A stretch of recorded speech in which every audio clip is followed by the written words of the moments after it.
Assalamualaikum warahmatullahi wabarakatuh. Perkenalkan, nama saya Mia Nur Hasana, mahasiswa PTI tingkat 3 semester 5 di Institut Pendidikan Indonesia atau IB Garut dengan NIM 188322021 akan menjelaskan OSI dan layarnya. OSI adalah singkatan dari Open System Interconnection, sedangkan layar merupakan lapisan-lapisan prosedur yang terjadi dalam proses pengiriman informasi atau data melalui koneksi jaringan antar komputer. Setiap komputer dalam jaringan memiliki cara berkomunikasinya masing-masing. Komputer bermerek A memiliki bahasanya sendiri dan hanya bisa berkomunikasi dengan perangkat lain yang bermerek sama. Hal tersebut juga terjadi pada sistem jaringan, di mana pertukaran informasi antar jaringan tidak bisa terjalin dengan baik. Sementara tentu saja proses komunikasi dibutuhkan tidak hanya oleh komputer dalam satu sistem jaringan tertentu. Maka dibutuhkan standar khusus untuk memungkinkan komunikasi dapat terjalin secara menyeluruh. Oleh karena itulah, kemudian ISO atau International Standard Organization menetapkan standar OSI layer tentang protokol komunikasi untuk segala jenis sistem jaringan. Dari sini dapat disimpulkan bahwa OSI layer adalah sebuah konsep yang memungkinkan pertukaran informasi terjadi antara berbagai jenis sistem komunikasi komputer dengan menggunakan protokol standar, yaitu TCP atau IP. Prosedur OSI layer, baik di perangkat pengirim maupun perangkat penerima, data dari perangkat pengirim akan melewati layer 1-7 sebelum sampai ke perangkat penerima. Data tersebut masih harus melewati 7 layer yang sama, tetapi urutannya terbalik.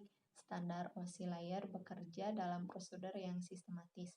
Konsep ini membagi alur sistem komunikasi secara runtut ke dalam 7 lapisan abstrak dengan perannya masing-masing. Berikut penjelasan mengenai 7 lapisan dalam konsep OSI layer. Yang pertama adalah application layer. Tahapan ini berhubungan langsung dengan pengguna. Application layer merupakan prosedur penyambungan komunikasi dari perangkat.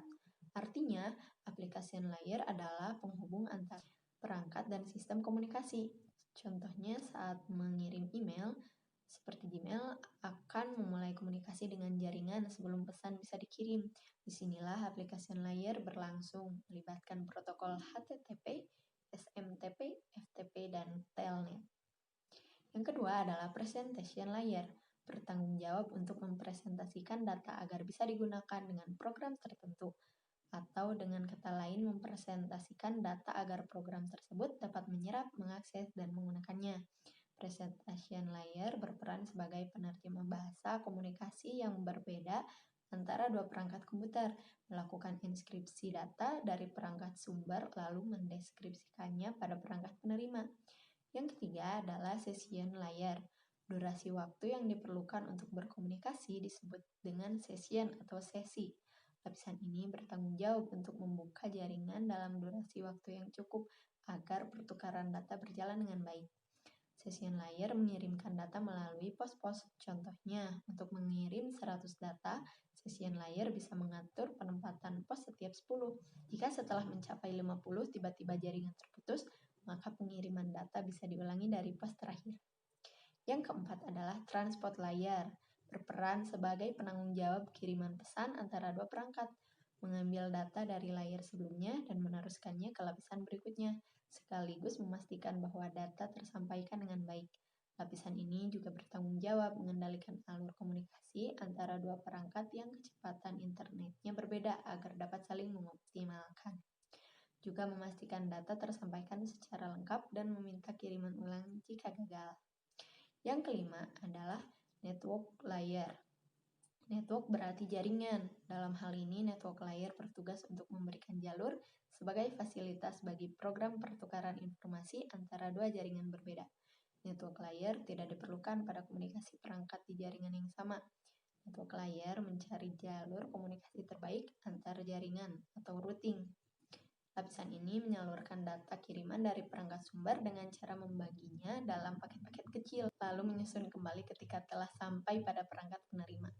Yang keenam adalah data link layer. Jika network layer adalah penyalur informasi antar jaringan, data link merupakan pemberi jalur komunikasi di dalam jaringan yang sama. tugas-tugasnya hampir sama dengan network layer dan transport layer, hanya saja internal dalam satu jaringan. Yang ketujuh adalah physical layer, lapisan paling dasar dari ketujuh osi layer yang bertanggung jawab mentransmisikan data dalam bentuk bit stream.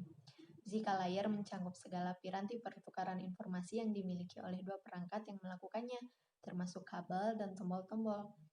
Bitstream bisa dikatakan sebagai data digital, bentuknya tak kasat mata dan berurutan melalui alur tertentu yang bisa ditransmisikan melalui media fisik.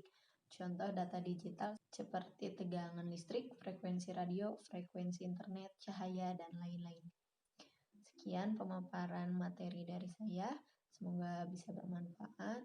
Mohon maaf apabila ada kesalahan. Terima kasih. Assalamualaikum warahmatullahi wabarakatuh.